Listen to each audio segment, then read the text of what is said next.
Today is going to be my first day actually collecting sap from the buckets. So I'm going to go through and show you how much each tree produced. And I am just storing it. Right here is my 5-gallon pail. So I have several 5-gallon pails that I brought with me. I only have 9 taps, so we'll see how many that fills up. I tapped these yesterday, so it's been 24 hours. I'm collecting them today. And the weather lately, it was freezing before I tapped, like a really hard freeze, and then it warmed up. So I tapped yesterday when it was in the 40s. Today it is in the 50s, which is wild. I think it's 52 degrees right now. But then it's supposed to drop back down into freezing. So I should have a day or two where there's no sap running, and then it's gonna jump back up into the 50s. So we should have a nice spike of sap production again after that next freeze. So to keep my sap cool while that happens, I'm actually going to be storing them in a snowbank, which I'll show you where I'm going to store them after. But first, let's gather some sap. Right here's the first tree I'm collecting from.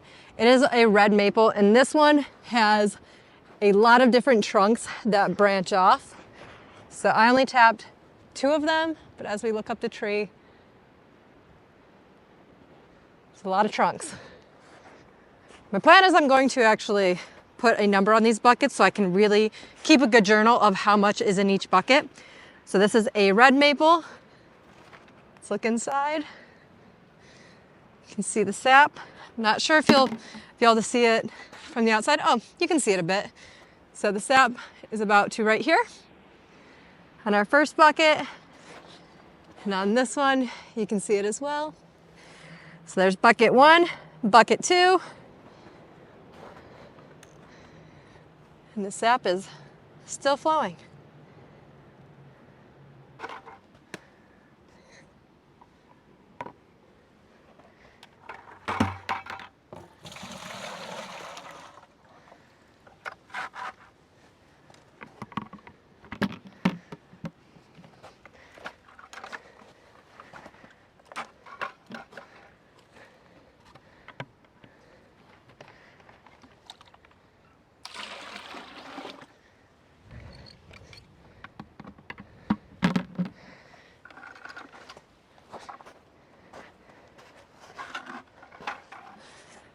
Now this tree right here, it actually didn't produce as much as I thought it would. This is an edge tree. Typically trees that are in open spaces that have a larger canopy produce more sap. However, this one is unique in that it has 2 trunks growing off of it, but this trunk, when you look up it, there's woodpeckers and stuff that have been getting into it. So I did not tap this part. I only tapped this part, which is the healthy trunk of the tree. But still it didn't produce as much sap as I had hoped, but it is producing sap.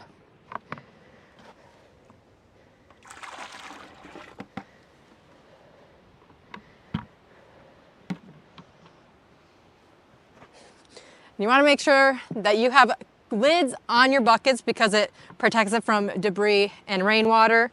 I'll show you my sap once we get it all collected so you can see what it looks like. But I'll actually be running this sap through a pre-filter before I run it through my RO.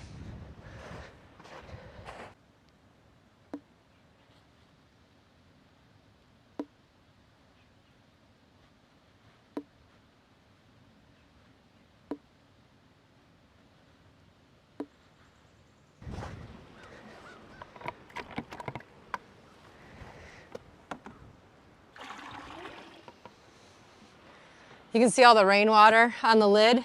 It's actually been raining all day here. Got to keep those buckets covered.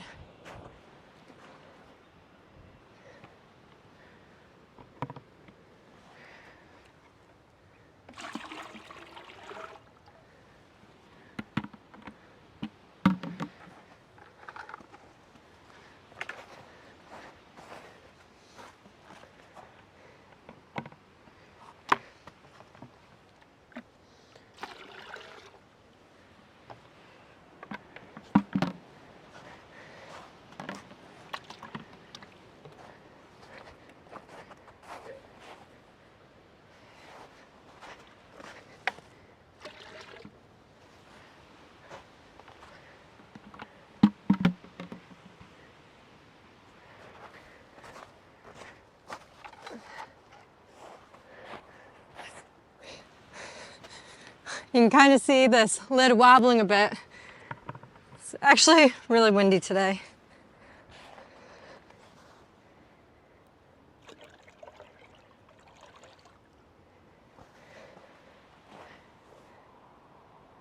I collected all of my sap, and there is some debris floating around in it. As I said, I'm going to pre-filter it before I run it through the RO.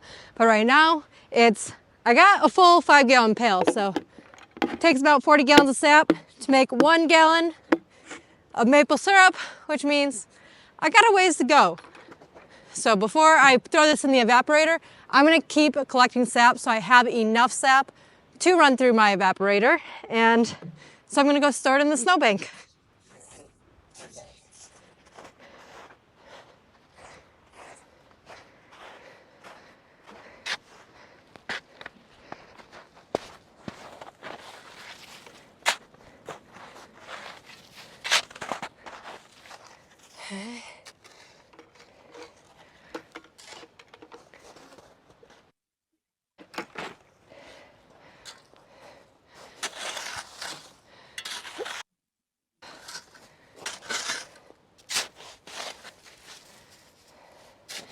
Okay.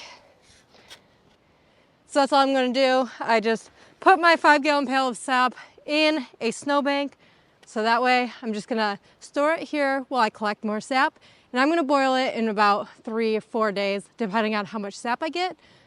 But you don't wanna let the sap sit too long before boiling it, but this should keep it nice and cool until I'm ready to boil.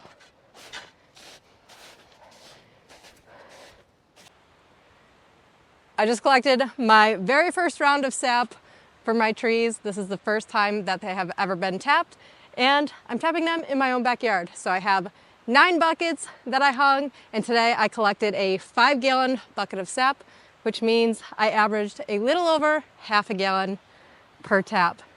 If you would like to get your hands on your very own buckets and have a tapping kit, you can find them at themaplefarmer.com. I also have a free guide there for how to make maple syrup if you're doing any sugaring in your own backyard.